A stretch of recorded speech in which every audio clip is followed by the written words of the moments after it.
This program is brought to you by thepodcastfactory.com. Ben Settle, super practical. I'm not telling people to have a mistress. I'm teaching you, learn the lesson from the people who have a mistress, because there's many business lessons that apply. Pious. There's a part in the book of Revelation where Jesus says, I want you either hot or cold. I'm spewing lukewarm churches out. And I think it's a good way to look at your list. Romantic to his very core. Once in a while, I'll give my girl a present, like a Snickers bar or something. And totes tender. If someone asks you to walk on eggshells, smash the eggshells and let the chips fall wherever they may. Adored by feminists everywhere. It takes a strong woman to admit when she's wrong. Not a judgmental bone in his entire body. I look at all the free information people give just on Facebook and I go, what a bunch of time hoes. Has a PhD in armchair philosophy. In the land of dumbasses, the smartass is king. You'll never meet a more sensitive guy. If you really care about people, you shame the hell out of them. This is Ben Settle, the bensettle.com podcast. Now, there's everybody is big into social media, Jonathan. I think we can all agree on that. Yeah. Like everybody thinks this, right? I mean, this is what everybody thinks is the wave of the future. People spend most of their life now on Facebook or Twitter or whatever. People just, they're going to do what they're going to do. They do a lot of paid ads on these sites and social media. Everything's social this and social that. I remember that movie, The Social Network. Remember that? Yeah. All the internet marketers got boners over and everything. Meanwhile, I'm here in the corner. I only use anti-social media. Now, social media is what it is. I mean, it's designed to be social. You're in there interacting with all these people and getting, whatever, feedback or props or whatever it is you're looking for, likes, retweets. And there's nothing wrong with any of those things. I mean, you can use those. Absolutely. I still use them. I still use social media, just not as much as other people do. And like, for example, when I go on Facebook, I mostly just do it for self-props. I do it for self-promotion. I'll put like a picture, like if I get the cover back from like one of my novels, I'll post it on there, and it's all self-promotion in some ways. But a lot of people are just on there constantly, and they really like they have their whole businesses just around that, like Facebook especially, which to me does not seem like a very wise idea, because you literally have no control over what they do with that platform. Now, if people are using it and they're able to just kind of redirect and go to something else, fine. I'm not saying don't use it. It's just alarming to me how many people claim to be direct response marketing experts who actually rely on something like social media, which is very unreliable in a lot of ways. You can't control a lot of that stuff, what goes on there. You can't really control even an anti-social media I'm going to talk about, but you have more control, I think, over that. So when people ask, this is why, by the way, Jonathan, this is why when I go to like a party, which never happens but in the few times I have to go to a party or I have to go to a dinner, and I always try to get out of these things. A lot of people I know have like FOMO, fear of missing out. And I have phobia, fear of being invited. I actually hate it. I can't stand it. I hate getting invited. I get invited like my neighbor. No, I don't want to come over. I don't. I just want to be left alone. I just want to like shack up in my little chateau there, my villain's lair of influence, just like be alone with my dog. Like to me, that's a good, like on my birthday, Jonathan, you know what my present was to myself? I didn't go anywhere. Perfect. I did not leave the house. I sat around, I ate food and just watched movies. That was to me good. That's the idea of going out. I'm very antisocial. In fact, I talk about this in the sequel to the Villains book, the title of which I have not released yet because I don't want some idiot coming by stealing my thunder. I'm going to be the first to use it, hopefully. And I talk about like a mask, how the best villains have a mask. And once they put that mask on, whether it be Darth Vader or, any of these guys, anyone who put up Jason Voorhees or whatever his name is in Friday the 13th, Bane, right? All these villains were unknown. Like nobody liked them, respected them, or even know who they were. But as soon as they put the mask on, like even Darth Vader. Now, if you watch Revenge of the Sith, Anakin was powerful and all that, but like he got on the Jedi Council because Emperor Palpatine put him on there, and the other Jedi Council members didn't recognize him. They basically insulted him. Yeah, you're here, but we don't recognize you as an actual member. He wasn't even respected by his own people, even though he was the most powerful Jedi. But as soon as he put that Darth Vader mask on, everybody starts getting scared of him and stuff. So there's a lot of power in masks. And so there's a whole chapter in the Villains book sequel about this. And like one of my masks is, I just take my antisocialness is a mask I put on. It's something I exaggerate a little bit, but it's based in honesty. And so it is. So I don't know if that has anything to do with anything, but what I do want to talk about is 4 antisocial medias that I think work much better than social media and are far more reliable, depending on who you are and like what kind of business you have. I can't even use some of these actually, but for the most part, these are far more reliable, I think. The first being direct mail. It doesn't get much more antisocial than direct mail, Jonathan. Like there's no give and take. There's no back and forth. Like you get a cold piece of mail and unless there's a phone number or something and the person's personal phone number is in there to call them to have a talk, it's just a very anti-social media. You're not going to ever see anyone very rarely do you see anyone talk about the direct mail they got or anything. It's one-on-one, and that's how selling often is done. Now, there's a lot of people who say, "Oh, social media is much better than that." Now, here's interesting. It wasn't that long ago when I was not talking but emailing because I don't talk to people. When the great Craig Simpson. Now, I don't know if you know who Craig Simpson is. Do you know Craig Simpson? Yeah, Jonathan? yeah, direct mail guy. Yes, he's like I don't know if he's the top. He's got to be up there, if not the best. Certainly one of the top 2 or 3 people like at direct mail. Especially nowadays when nobody does direct mail. He's out there doing it. And I remember him saying, yeah, I just did 50,000 postcards per week for a client selling how to make money in real estate product. Think about that. 50,000 postcards direct sent. Probably, I'm sure he had some targeting going on there, a week, not just like one drop, but a week. You can't get that kind of reach with Facebook ads, I don't think. I mean, maybe you can, but man, that's a lot. 50,000 per week. And I don't know how many weeks that was, but let's say it was a month. That's like 200,000 pieces of ads being seen. It's a lot. Yeah. And not like, just viewed by some browser who just happens, to have the right thing in their demographics or whatever. But these are like target. I'm sure they were on a list that he rented of people who bought something about how to make real estate already, make money at real estate. So he's sending it very targeted to people far more likely to buy because it's anti-social media. There's no social thing. It's like back when I don't do Facebook advertising anymore. I find I'm not saying it's bad, by the way. I think for some people it's perfect. And there was a time when it worked very well for me, quite frankly. But I've noticed over the last couple of years, it's like, it's just getting me the customers I don't want. So even when I do get customers, they're not the ones I want. They tend to not last very long. They're just in there for the wrong reasons. I think it's good for some markets, just not good for me. I found the same with AdWords too. It's like I would use AdWords for other things, but not for what I do. Not for my bensettle.com site. I have a very niched thing that I go after, and I just can't get it in big. In fact, I even asked Craig Simpson, how could I use direct mail? And he asked me about my business. He says, Ben, there are no lists of the people you want, right? Like we're always told that you can get a list of anyone, right? But there's no list of the people I want. And he goes, the only way you could do that is if you go to people in like internet marketers, certain internet marketers, and literally sell them on letting you rent their list. And then I have to like explain to them what that means. It's just not worth it. I don't even want to mess with it. I do direct mail, but I do it as on the back end. I mean, I use my email players every month contains an ad for something, and that's how I use direct mail. And there's nothing social about it at all. I don't have a private Facebook group just for customers or any of that. I don't have any of that. I don't have anything like that.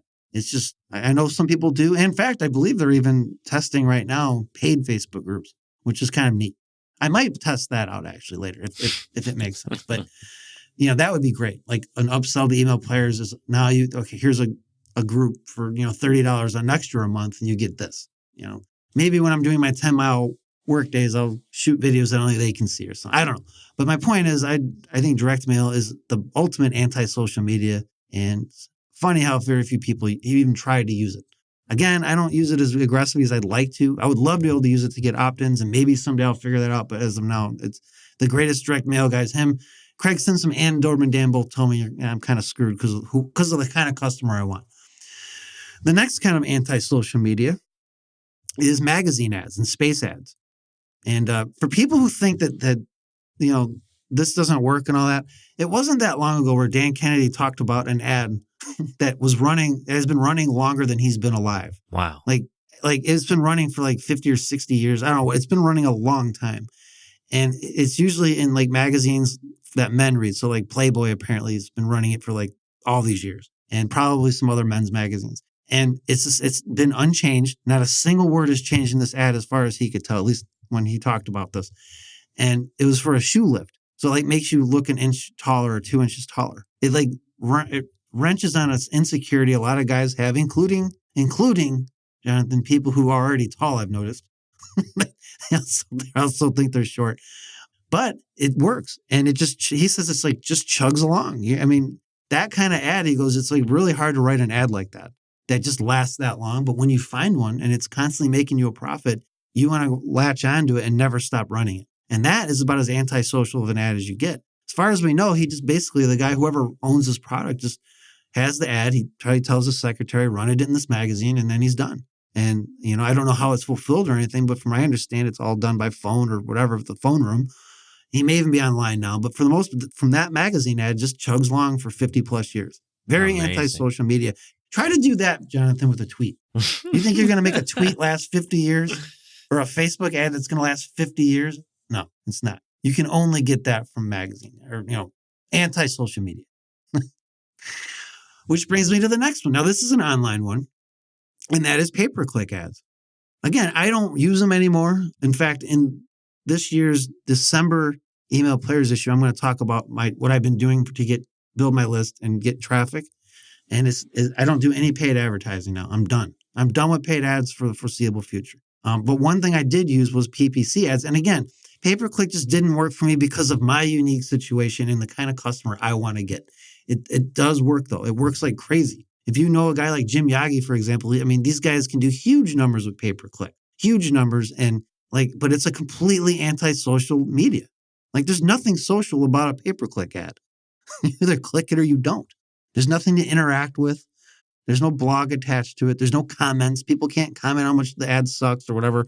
Like if you put it this way, if you go to Twitter ads, I don't know if you ever use Twitter advertising, Jonathan, but basically it's a tweet. And then you get all these idiots who don't actually, who use like a picture of a frog or whatever as their Twitter picture. Like these are like anonymous people. And all they do is just like throw negativity at you constantly. It's like, now that personally doesn't bother me too much, but not getting sales does. Yeah. And I was noticing that I didn't get very many sales with Twitter. Twitter advertising did not work for me. Not for the kind of customers I'm going for. I mean, it can work, but I think people should be trying pay-per-click. AdWords and Facebook is much better. Facebook's the same way. Like people can comment on your ads, which I think is very useful. It's very social. You could even send an email to your list saying, hey, go comment on this ad, right? And you might, who knows, it could work for you. But I like the antisocial version ones, like AdWords. That's what I like. Nobody can say anything. They can either buy or not. They can click or not. I don't need to hear about it either way. All I care about is the numbers. Did it make sales or not? If it did, I don't care what anyone has to say. If it didn't, I don't care what they say because I'm just not going to run it anymore. But people do huge numbers with pay-per-click. Finally, Jonathan, my favorite anti-social media and the one that I gravitate toward and that I'm very biased with talking about this, I fully admit it, is good old retro email. So it's mostly an anti-social media. It could be social. I mean, if you really want to spend all day back and forth with people, fine. I don't. I just basically delete email. I glance at them. Sometimes somebody says something dumb. I don't even read it. I had this one guy. This is interesting, Jonathan. This is an interesting story. So I talked about last week about Swipe File as that guy who got like really pissed off. Yeah. Like he just was fuming angry at me. Well, so I wrote an email making fun of that, obviously, because I'm going to make money off these things when it happens. And I mocked and then this one guy, and I didn't notice until like a week later, because this guy was like replied to it 3 times. And it was in my spam folder. That's why I didn't see it. And he starts out with like, the first email is really short. And he tries to like give me advice. Like, oh, this is hurting your branding or something like that. I can't remember. And my first thought was, and who are you? Yeah. It's like, I don't even know. It's like, okay, branding guy. I don't even, like, who are you? I don't even know your brand. So I just, whatever. I just kind of chuckled. But then I noticed there was a second email after that he sent me. It was just really long. It was like this long, it looked like it had probably been like 3 pages printed out. So I'm not going to read this whole 3-page thing. But it starts out with something like, can't we just stop using the word swipe file? Like he's trying to like philosophize this shit. And so I'm like, okay, this is kind of I'm not going to read this. I was reading on my phone folder. I'm not going to scroll through this long, but I just kind of like went to the bottom. And then there was some like weird thing about his dog pooping in the park. It was like so weird. It was like something out of the Twilight Zone. So whatever. And then I noticed there's a third email right after that. And he's like, I spent 10 minutes writing that last email. And I just like, okay, I'm done. Like, Wow. I'm not even going to read past. Like, you couldn't even make the point in that email. I'm not going to read your second 3-page email about that. My point is, I could have made that social by replying, but it was antisocial because I simply ignored the idiot. And, it does amuse me to think that he spent all that time writing the emails and I didn't even read them. But that's the point. That's the power of anti-social media. Well, that's the amusement of it. People, do you remember the 2008 presidential election, Obama versus McCain? Yeah. Remember that was like, okay, that was 10 years ago, but do you remember like that was the first presidential election where like social media was really used? Like, I don't even know if social media existed in 2004. When in 2008, like it was all the rage, right? The Obama administration, look at all this social media. I remember all these, all savvy. And I remember all these like marketing guys, like these, I'm in some of these like email groups and stuff. And they're all like getting boners over the Obama like social media campaigns and all that. And none of it ever seemed like that big of a deal to me because I've always been kind of antisocial. I'm an anti-social media guy, so I don't really care about social media. I'm kind of biased against it. But I found it very interesting that when all was said and done, I don't know, it was a couple years later, and I even wrote an email players issue about this because it was so interesting. The Obama administration, the people who did his emails, let themselves be interviewed. I think it was the New York Times or someone interviewed them, and they explained all the stuff they did with email.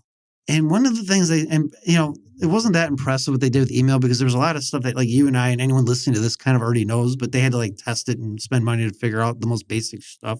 But that's okay. I mean, they still did really well because what happened was they said that the bulk of their they got $600 million in online donations, and most of it, the vast majority was from email, they said, not social media. So and I guarantee you they probably made more through direct mail too than they did social media. Because social media is good for some things, but direct selling is, I don't think it's that great for it. There are people who can do it, granted, and probably someone lists, I do it. Okay, fine. You can do it, internet tough guy and internet tough girl, but most people can't. And they even have algorithms in place so that you don't do that. So that is going against you too. But I would say email is the ultimate anti-social media, and that is why I push it, and so be it. So that's it for this week. I'm not sure what we're going to talk about next week, Jonathan, but we are coming up on the 100th episode, and I would like to do some kind of, if we can pull it off, some kind of live thing again, and we could talk about that off the air, but that will hopefully happen. All right. Another bensettle.com podcast is in the can. We'll be back in your earbuds next time. You've been listening to the bensettle.com podcast. To download yourself a free issue of Ben's prestigious $97 per month email players newsletter, which is going to show you 24 ways to write emails people eagerly read, click, and buy from, head on over to www.bensettle.com. Well, off you go. You know it makes sense.